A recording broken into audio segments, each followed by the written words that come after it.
ನಮಸ್ಕಾರ, ಅಶ್ವವೇಗ ಡಿಜಿಟಲ್ಗೆ ಸ್ವಾಗತ. ನಾನು ಮಹೇಶ್ ಎಮ್ದಂಡು. ವೀಕ್ಷಕರೇ, 2023 ರಾಜ್ಯ ವಿಧಾನಸಭಾ ಚುನಾವಣೆ. ಕಾಂಗ್ರೆಸ್ 136 ಸ್ಥಾನಗಳಲ್ಲಿ ಗೆದ್ದು ಅಧಿಕಾರವನ್ನು ಹಿಡಿಯುತ್ತೆ. ಅಧಿಕಾರದಲ್ಲಿದ್ದಂತಹ ಬಿಜೆಪಿ ಕೇವಲ 66ಕ್ಕೆ ಸೀಮಿತವಾಗಿ ವಿರೋಧ ಪಕ್ಷದಲ್ಲಿ ಕೂತ್ಕೊಳ್ಳುತ್ತೆ. ಅಲ್ಲಿಂದ ಶುರುವಾಗಿರುವಂತಹ ರಾಜ್ಯ ಬಿಜೆಪಿಯಲ್ಲಿನ ಬಣಬಡಿದಾಟ ಇವತ್ತಿಗೂ ಕೂಡ ನಿಲ್ತಾ ಇಲ್ಲ. ಮೊನ್ನೆ ನಡೆದಂಥ ಅಧಿವೇಶನದಲ್ಲೂ ಕೂಡ ಬಿಜೆಪಿ ಒಟ್ಟಾಗಿ ರಾಜ್ಯ ಸರ್ಕಾರದ ವಿರುದ್ಧ ಹೋರಾಟವನ್ನು ಮಾಡಿತ್ತು. ಆದರೆ ಅಧಿವೇಶನದ ಬಳಿಕವೂ ಕೂಡ ಬಣಬಡಿದಾಟ ಜೋರಾಗಿ ನಡೀತಾ ಇದೆ. ಯತ್ನಾಳ್ ಅವರು ಮತ್ತೆ ಆಕ್ಟಿವ್ ಆಗಿದ್ದಾರೆ. ವಿಜೇಂದ್ರ ಅವರನ್ನ ಬದಲಾವಣೆ ಮಾಡಲೇಬೇಕು ಅಂತ ಕೂಡ ಪಟ್ಟನ್ನು ಹಿಡಿದಿದ್ದಾರೆ. ಒಂದು ಸಭೆಗೂ ಕೂಡ ಮುಂದಾಗಿದ್ದಾರೆ. ನಾಳೆ ನಾಡಿದ್ದು ಅಥವಾ ಅತಿ ಶೀಘ್ರದಲ್ಲಿ ವಿಜೇಂದ್ರ ವಿರುದ್ಧ ಒಂದು ಯತ್ನಾಳ್ ತಂಡ ಅಥವಾ ಯತ್ನಾಳ್ ಅವರ ನಿಯೋಗ ದೆಹಲಿಗೆ ಹೋಗುವ ಸಾಧ್ಯತೆ ಇದೆ. ಆ ಮೂಲಕ ಕೇರಳದಲ್ಲಿ ರಾಜ್ಯಾಧ್ಯಕ್ಷರನ್ನ ಯಾವ ರೀತಿಯಾಗಿ ಬದಲಾವಣೆ ಮಾಡಿದ್ರಿ, ಅದೇ ರೀತಿಯಾಗಿ ಕರ್ನಾಟಕದಲ್ಲೂ ಕೂಡ ರಾಜ್ಯಾಧ್ಯಕ್ಷರನ್ನ ಬದಲಾವಣೆ ಮಾಡಬೇಕು ಅನ್ನೋದು ಯತ್ನಾಳ್ ಅವರ ಬಣದ ಆಗ್ರಹ ಮತ್ತು ಬೇಡಿಕೆ ಕೂಡ ಆಗಿರುವಂಥದ್ದು. ಮತ್ತೊಂದು ಕಡೆ ವಿಜೇಂದ್ರ ಪರವಾಗಿರುವಂತಹ ಎಂಪಿ ರೇಣುಕಾಚಾರ್ಯ ಅವರು ಕೂಡ ಒಂದು ಬೃಹತ್ ಸಭೆಗೆ ಮುಂದಾಗಿದ್ದಾರೆ. ಯತ್ನಾಳ್ ವಿರುದ್ಧ ತೊಡೆಯನ್ನು ತಟ್ಟಿರುವಂತಹ ಎಂಪಿ ರೇಣುಕಾಚಾರ್ಯ ವಿಜೇಂದ್ರ ಅವರ ತಾಕತ್ತು ಪ್ರದರ್ಶನಕ್ಕೆ ಲಿಂಗಾಯತರ ಸಭೆಗೆ ಮುಂದಾಗಿದ್ದಾರೆ. ಇಷ್ಟು ದಿನಗಳ ಕಾಲ ಬಿಜೆಪಿ ನಾಯಕರು ಇಷ್ಟೆಲ್ಲ ಬೆಳವಣಿಗೆ ನಡೆದರೂ ಕೂಡ ಸೈಲೆಂಟ್ ಆಗಿದ್ರು. ಬಿಜೆಪಿಯಲ್ಲಿನ ಬಣಬಡಿದಾಟ ಬೀದಿಗೆ ಬಂದಿದ್ದಾಯಿತು, ರಂಪಾಟ ಆಗಿದ್ದಾಯಿತು, ಏಕವಚನದಲ್ಲಿ ಟೀಕೆ ಟಿಪ್ಪಣಿ ಎಲ್ಲವೂ ಕೂಡ ಆಯಿತು, ದಿಲ್ಲಿ ದಂಡಯಾತ್ರೆ ಕೂಡ ಆಯಿತು.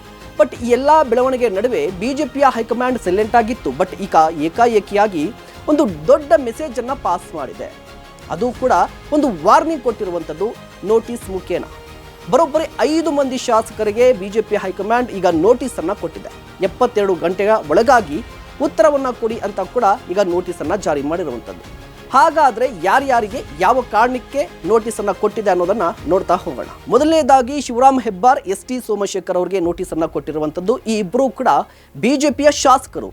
ಈಗಿದ್ರೂ ಕೂಡ ಕಾಂಗ್ರೆಸ್ ಜೊತೆ ಕಾಣಿಸ್ಕೋತಾ ಇದ್ದಾರೆ. ಕಾಂಗ್ರೆಸ್ ನಾಯಕರನ್ನ ಹೊಗಳ್ತಾರೆ, ಬಿಜೆಪಿ ನಾಯಕರನ್ನ ಟೀಕೆ ಮಾಡ್ತಾರೆ. ಪಕ್ಷದ ಕಾರ್ಯಕ್ರಮದಲ್ಲಿ ಭಾಗಿಯಾಗ್ತಾ ಇಲ್ಲ, ಕಾಂಗ್ರೆಸ್ನ ಕಾರ್ಯಕ್ರಮದಲ್ಲಿ ಭಾಗಿಯಾಗ್ತಾ ಇದ್ದಾರೆ. ಈ ಕಾರಣಕ್ಕಾಗಿ ಈ ಇಬ್ಬರು ಕೂಡ ನೋಟಿಸನ್ನು ಕೊಟ್ಟಿದ್ದಾರೆ. ಇದಾದ ಬಳಿಕ ಎಂಪಿ ರೇಣುಕಾಚಾರ್ಯ ಅವ್ರಿಗೂ ಕೂಡ ನೋಟಿಸನ್ನು ಕೊಟ್ಟಿದ್ದಾರೆ. ಇಲ್ಲಿ ಇಂಟ್ರೆಸ್ಟಿಂಗ್ ಸಂಗತಿ ಏನು ಅಂತ ಹೇಳಿದ್ರೆ, ಎಂಪಿ ರೇಣುಕಾಚಾರ್ಯ ಯಡಿಯೂರಪ್ಪನವರ ಪರವಾಗಿ, ವಿಜೇಂದ್ರ ಪರವಾಗಿ ಕೆಲಸವನ್ನು ಮಾಡ್ತಾ ಇದ್ದಾರೆ. ಅವರ ಪರವಾಗಿ ಸಮಾವೇಶವನ್ನು ನಡೆಸಲಿಕ್ಕೆ ಮುಂದಾಗಿದ್ದಾರೆ. ಹೀಗಿದ್ರೂ ಕೂಡ ಎಂಪಿ ರೇಣುಕಾಚಾರ್ಯ ಅವರಿಗೆ ನೋಟಿಸ್ ಅನ್ನು ಕೊಟ್ಟಿದ್ದಾರೆ. ಕಾರಣ ಕೇಳಿದ್ರೆ, ಯತ್ನಾಳ್ ವಿರುದ್ಧ ಬಹಿರಂಗವಾಗಿ ಹೇಳಿಕೆಗಳನ್ನು ಕೊಡ್ತಾ ಇದ್ದಾರೆ. ಪಕ್ಷದ ಚೌಕಟ್ಟನ್ನು ಮೀರಿ ಬಹಿರಂಗ ವೇದಿಕೆಗಳಲ್ಲಿ ಮುಖ್ಯವಾಗಿ ಯತ್ನಾಳ್ ವಿರುದ್ಧ ಮಾತನಾಡ್ತಾ ಇದ್ದಾರೆ. ಹೀಗಾಗಿ ಅವರಿಗೆ ನೋಟಿಸ್ ಕೊಟ್ಟಿದ್ದಾರೆ ಅಂತ ಹೇಳಲಾಗ್ತಾ ಇರುವಂಥದ್ದು. ಇನ್ನು ಬಿ.ಪಿ. ಹರೀಶ್ ಅವ್ರಿಗೂ ಕೂಡ ನೋಟಿಸ್ ಅನ್ನು ಕೊಟ್ಟಿದ್ದಾರೆ. ಬಿ.ಪಿ. ಹರೀಶ್ ಅವರಿಗೆ ಯಾವ ಕಾರಣಕ್ಕೆ ನೋಟಿಸ್ ಕೊಟ್ಟಿದ್ದಾರೆ ಅಂತ ಹೇಳಿದ್ರೆ, ಬಿ.ಪಿ. ಹರೀಶ್ ರೆಬಲ್ಸ್ ನಾಯಕರು, ಅಂದರೆ ರೇಣುಕಾಸ್ವಾಮಿ ಅವರ ವಿರುದ್ಧವಾಗಿರುವಂಥ ಯತ್ನಾಳ್ ಅವರ ಪರವಾಗಿ ಯತ್ನಾಳ್ ಅವರ ಬಣದಲ್ಲಿ ಗುರುತಿಸಿಕೊಂಡಿದ್ದಾರೆ. ಜೊತೆಗೆ ಪಕ್ಷದ ವಿರೋಧಿ ಚಟುವಟಿಕೆಯಲ್ಲಿ ಭಾಗಿಯಾಗಿದ್ದಾರೆ. ಈ ಕಾರಣಕ್ಕಾಗಿ ಅವ್ರಿಗೂ ಕೂಡ ನೋಟಿಸ್ ಅನ್ನ ಕೊಟ್ಟಿದ್ದಾರೆ. ಇದಲ್ಲದೆ ಕಟ್ಟಾ ಸುಬ್ರಹ್ಮಣ್ಯಂ ನಾಯ್ಡು ಅವ್ರಿಗೂ ಕೂಡ ನೋಟಿಸ್ ಅನ್ನ ಕೊಟ್ಟಿದ್ದಾರೆ. ಇವರ ವಿರುದ್ಧ ಯಾಕೆ ನೋಟಿಸ್ ಜಾರಿಯಾಗಿದೆ ಅಂತ ಹೇಳಿದ್ರೆ, ಯತ್ನಾಳ್ ಅವರ ವಿರುದ್ಧ ಎಂಪಿ ರೇಣುಕಾಚಾರ್ಯ ಹಮ್ಮಿಕೊಂಡಿರುವಂತಹ ಒಂದಿಷ್ಟು ಸಭೆ ಸಮಾರಂಭಗಳಿಗೆ ಸಂಬಂಧಪಟ್ಟಂತೆ ಕಟ್ಟಾ ಅವರ ಮನೆಯಲ್ಲಿ ಒಂದಿಷ್ಟು ಮೀಟಿಂಗ್ ನಡೆದಿತ್ತು. ಹೀಗಾಗಿ ಅವರು ಕೂಡ ಪಕ್ಷದ ವೇದಿಕೆಯನ್ನ ಬಿಟ್ಟು ಅಥವಾ ಪಕ್ಷದ ಚೌಕಟ್ಟನ್ನ ಬಿಟ್ಟು ಬೇರೆ ಬೇರೆ ಕಡೆ ಮೀಟಿಂಗ್ ಅನ್ನ ಮಾಡ್ತಾ ಇದ್ದಾರೆ. ಈ ಕಾರಣಕ್ಕಾಗಿ ನೋಟಿಸ್ ಕೊಟ್ಟಿದ್ದಾರೆ ಅಂತ ಗೊತ್ತಾಗಿರುವಂಥದ್ದು. ಈ ಬೆಳವಣಿಗೆಯನ್ನ ಗಮನಿಸ್ತಾ ಇದ್ರೆ, ಎಲ್ಲೋ ಒಂದು ಕಡೆ ಬರೋಬ್ಬರಿ 20 ತಿಂಗಳ ಬಳಿಕ ರಾಜ್ಯ ಬಿಜೆಪಿ ಹೈಕಮಾಂಡ್ ಸೀರಿಯಸ್ ಆಗಿ ತೆಗೆದುಕೊಂಡಿದೆ ಅಂತ ಗೊತ್ತಾಗ್ತಾ ಇರುವಂಥದ್ದು. ಕಾದು ನೋಡಬೇಕಾಗಿರುವಂಥದ್ದು. ಈಗ ನೋಟಿಸ್ ಕೊಟ್ಟಿದೆ. ನೋಟಿಸ್ಗೆ ಈ ನಾಯಕರು ಯಾವ ರೀತಿಯಾಗಿ ಉತ್ತರವನ್ನು ಕೊಡ್ತಾರೆ, ಉತ್ತರ ಕೊಡದೇ ಇದ್ರೆ ಬಿಜೆಪಿ ಹೈಕಮಾಂಡ್ ಯಾವ ಕ್ರಮಕ್ಕೆ ಮುಂದಾಗುತ್ತೆ ಅಂತ ಹೇಳಿ. ಇದಾಗಿತ್ತು ಕ್ಷಣದ ವಿಶೇಷ. ನೋಡ್ತಾ ಇರಿ ಅಶ್ವವೇಗ ನ್ಯೂಸ್. ಇದು ಸತ್ಯಾನ್ವೇಷಣೆಯ ಓಟದಲ್ಲಿ.